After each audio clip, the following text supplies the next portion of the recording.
Hi everyone, मैं प्रिया और अपने चैनल पर आप सभी का स्वागत करती हूँ। चलिए तो देखिए, मैंने आपको लास्ट वीडियो में बताया था कि कैसे भीम ने बकासुर का वध कर दिया था और कैसे उन्होंने ब्राह्मणों का, जो कुंती ने वचन दिया था ब्राह्मणों को, उन्होंने कैसे अपनाया।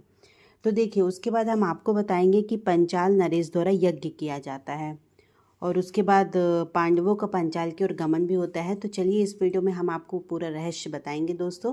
तो देखिए, आपको वीडियो बिल्कुल भी स्किप नहीं करना है, सारा देखना है और आपको ये रहस्य तभी पता चलेगा। चलिए देखिए, जब से पांडव पांचाल नरेश को बंदी बनाकर द्रोणाचार्य के समक्ष लाए थे, जैसा कि मैंने आपको बताया था, जब द्रोणाचार्य ने उनसे गुरु दक्षिणा मांगी थी, तब से वे अपमान की आग में जल रहे थे।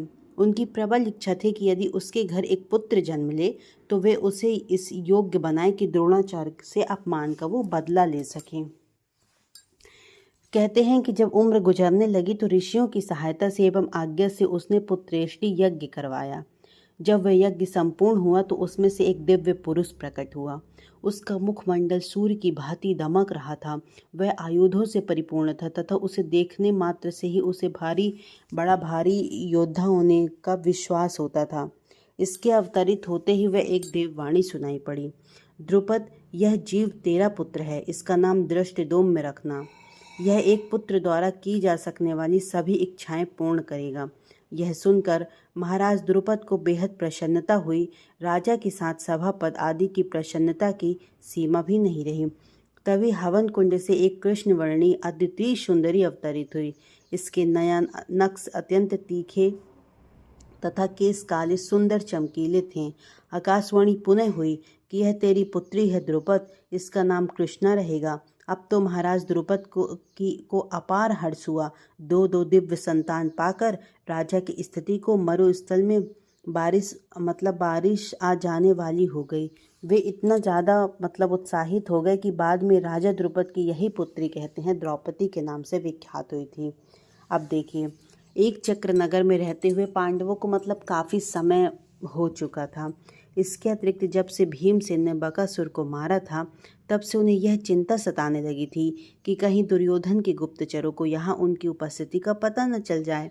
अतः एक दिन कुंती ने अपने 5 पुत्रों से कहा कि हमें अब वह स्थान छोड़ देना चाहिए। अब वहाँ रुकना उचित नहीं है, क्योंकि जैसे ही बकासुर की मौत का समाचार हस्तिनापुर पहुँचेगा, वैसे ही दुर्योधन को शक हो जाएगा और संभव है कि वह अपने गुप्तचरों को भी भेज दे, है ना। वह कुछ भी कर सकता है, हो सकता है हमारे कारण इस नगर वासियों पर कोई संकट ना आ जाए। 5 भाई अपनी माता से सहमत हो गए और उसी दिन वे उस नगर को छोड़कर पांचाल की ओर रवाना हो गए। बीहड़ पार करके संध्या तक वे गंगा नदी के तट पर आ पहुंचे। मार्ग में अंधकार हो जाने के कारण अर्जुन ने एक जली हुई मसाल हाथ में उठाई हुई थी और वहीं उस सबका मार्गदर्शन कर रहे थे। अचानक अर्जुन ने दूर से एक रथ को अपनी ओर आते देखा। रथ कुछ निकट आकर रुक गया। उसमें से एक कठोर आवाज उभरी, वहीं ठहर जाओ अन्यथा मारे जाओगे। क्या तुम्हें ज्ञात नहीं है, यह समय यक्षों, गंधर्वों और अन्य जीवों के स्नान का समय है, इसलिए वापस लौट जाओ। यह सुनकर पांडवों को बड़ा आश्चर्य हुआ, किंतु वे यह नहीं जान सके कि इस प्रकार की धमकी देने वाला है कौन। अर्जुन ने बड़ी शांति से उसकी ललकार सुनी, फिर पूछा, हे दिव्य पुरुष, तुम कौन हो? क्या तुम्हें ज्ञात नहीं है कि गंगा अत्यंत पवित्र नदी है? यह किसी भी तरह से बसौती नहीं है। कोई व्यक्ति किसी भी समय यहाँ आने के लिए स्वतंत्र है। फिर तुम इसे रोकने वाले कौन हो? यह सुनकर वह दिव्य पुरुष क्रोधित हो उठा और बोला, हे तुच्छ प्राणी, मैं गंधर्व राज अंगार पर्व हूँ। मेरी शारीरिक शक्ति और वीरता विश्वविख्यात है। इस नदी का निकटवर्ती सारा वन क्षेत्र मेरा है। किसी साधारण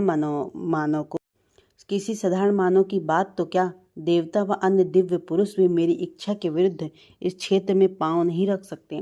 मैं तुम्हें पुनः सावधान करता हूँ कि वापस लौट आओ, अन्यथा अपनी मूर्खता पर पछताने का अवसर भी नहीं मिलेगा। उसकी ऐसी दभ्यपूर्ण बातें सुनकर अर्जुन को क्रोध आ गया। अतः वे तनिक कड़े स्वर में बोले, हे दिव्य पुरुष, यदि तुम सचमुच दिव्य हो तो तुम्हें इस प्रकार का अभिमान करना शोभा नहीं देता है।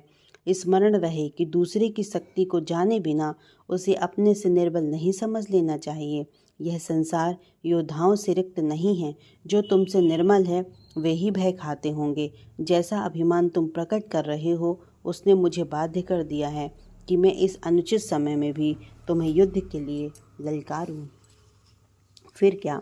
अर्जुन के ऐसे उपेक्षापूर्ण फटकारने वाले शब्द सुनकर अंगारपर्व अत्यधिक क्रोधित हो उठा और अपनी तलवार निकालकर ललकारता हुआ अर्जुन की ओर बढ़ा। अर्जुन के हाथ में इस समय कोई अस्त्र नहीं, केवल मसाल थी। अर्जुन वहीं लेकर युद्ध के लिए तत्पर हो गए।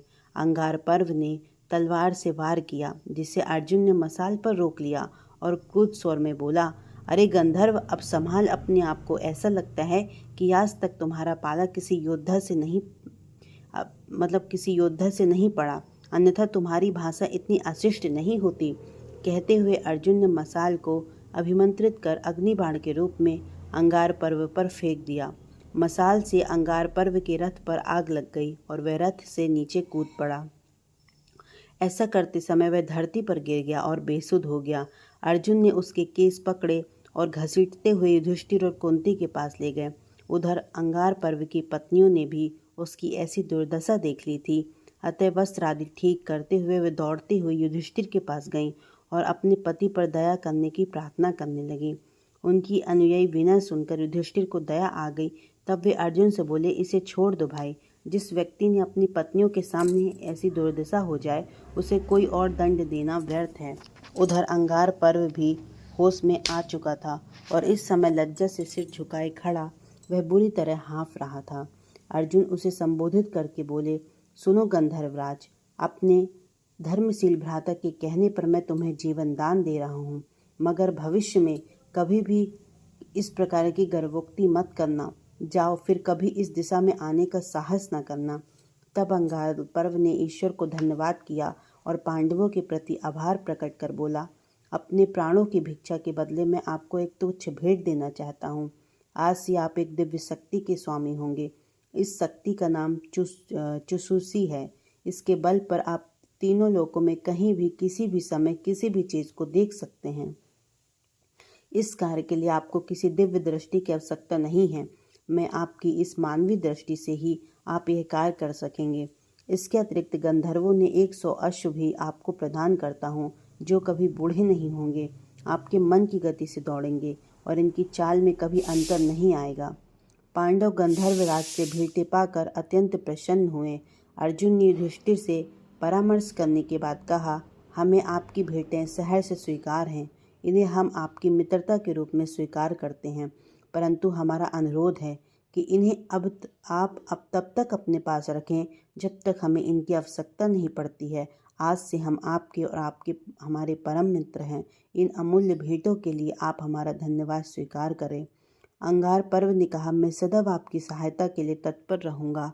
ऐसा कहकर अंगारपर्व अपनी पत्नियों रहित रथ सहित सवार होकर अपने दिव्य धाम को चले गए।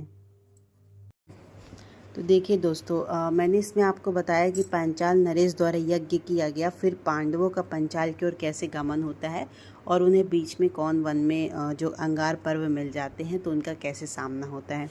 आई होप आपको वीडियो बहुत पसंद आया होगा दोस्तों। तो ज़्यादा से ज़्यादा हमारे वीडियोज़ को शेयर करें और हमारे चैनल को सब्सक्राइब भी करें। Thank you so much. जय श्री कृष्ण।